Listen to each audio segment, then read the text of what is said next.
wabheka isandla sikaNkulunkulu asifinyeziwe ukuba singakwazi ukusindisa. Nendlebe yakhe ayithuntu ukuba engezwa, kodwa izono zenu zinhlukanisile noNkulunkulu. My arm hasn't shortened. That arm hasn't been shortened.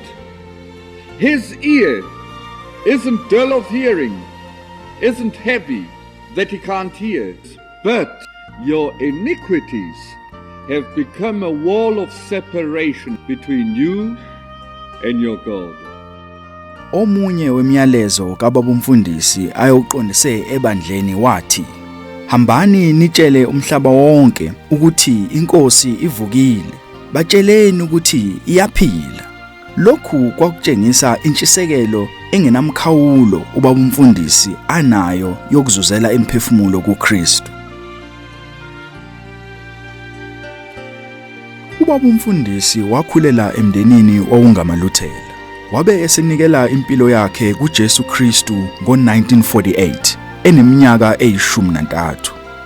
Kwathi eseneminyaka eyi-17 wazizwela ubizo lokushumayela phakathi kwabakwaZulu.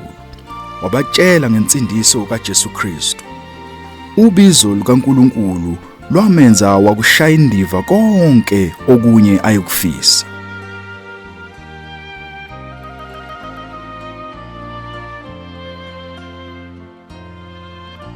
uBaba Mfundisi wasebenza ngokuzikhandla ehambisa ivangeli phakathi kwabakwaZulu iminyaka eyi-12. Yize izinkulungwane zazizinikela kuKristu, kodwa kwakumdumaza kakhulu ukuthi emva kokusebenza kwakhe kanzima iminyaka eshumayela, kodwa zazingekho izithelo.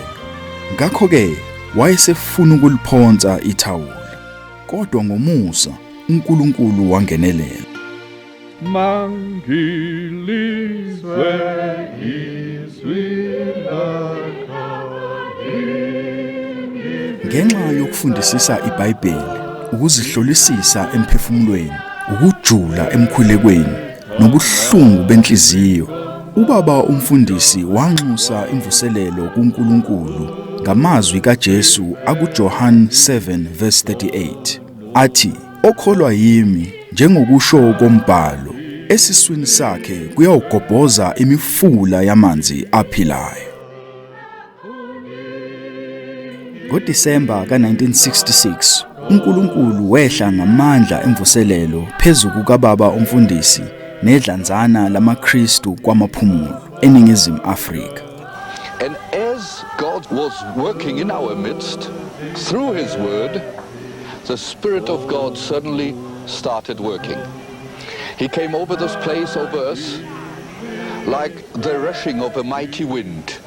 And then he literally went into the houses and brought the people. No church bells ringing, no invitations, they just came. And he started with a very stronghold of evil. The first person that came was a witch who had a training center for witches, who walked for 7 kilometers. And she says, I'm bound with chains of hell. Can Jesus set me free? And she was set free completely.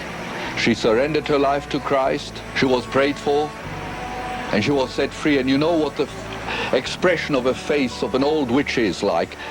But when Christ came into her life, it changed, and she looked like a saint who had lived in the presence of the Lord for years. She says, oh, it's so wonderful, Lord Jesus, that you've set me free. Within 2-3 days, more happened than the previous 12 years of hard labor on the mission field.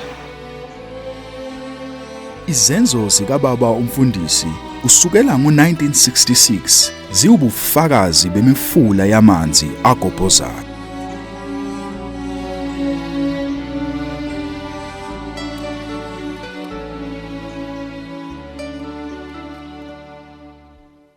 Ngo-1970 kwaqala KwaSizabantu Mission, okuchaza ukuthi ilapho abantu basizakala khona. Nanamuhla abantu basasindiswa ebumnyameni nasezonweni bathole ukukhanya nokunqoba. uBaba Mfundisi akazange alishebe nalutho iqiniso levangeli ngenxa yalokhu okwakuchumile ngaleso sikhathi. akazange abe nobandlululo ngisho ngesikhathi sobandlululo eNingizimu Afrika.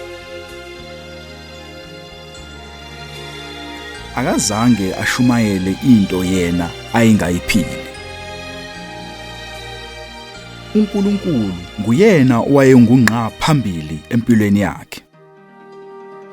Okufunwa nguNkulunkulu ikhona okwakubalulekile kakhulu. When extraordinary miracles have happened, people have asked, did you have special faith in that instance? A person says, well, you make me think now. I don't know. Well, weren't you conscious of special faith? I said, well, I didn't even think of faith. What did you think of? Well, I came as a little child to the parent, and I asked him to do it, and he did it. There must have been faith, but one isn't conscious of that. One is conscious of God and His presence.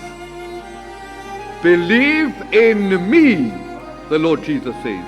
Our faith hasn't got to be in our faith, it's got to be in Him. The faith has got to be there, but it's got to be in Him. And then the Lord says, Erlo, forget about that. I'll tell you one thing, that there is nothing between you and me. I am giving you the secret of my life.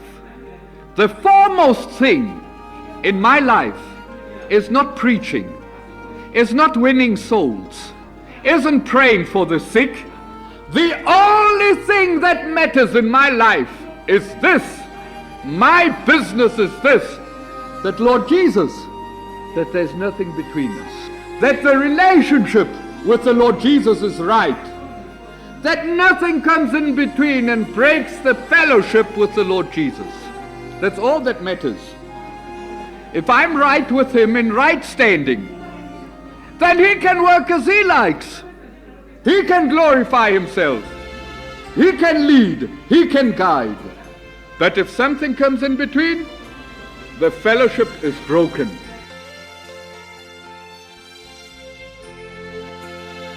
Umfundisi uStegen ubeyingqalabutho enomthelela omuhle ebantwini futhi enezwi elizwakalayo. Phakathi kwezinto azenzile singabala izikhungo zemfundo, amabhizinisi okuyiwo awusizo ekuqhubeni umsebenzi wale mission.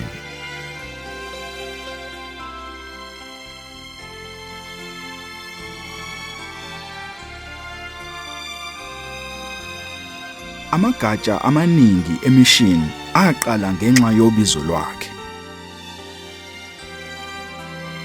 Ubaba umfundisi uthembeke obizweni lwakhe impilo yakhe yonke. Intshisekelo yokuzuza imphefumulo ifana nesisekelo sempilo yakhe. Ubaba umfundisi unamadodakazi ayisithupha: uHulda, uNaomi, uRuth, uElizabeth, uDorothea, noEsther nabakhwenyana kanye nabazukulu.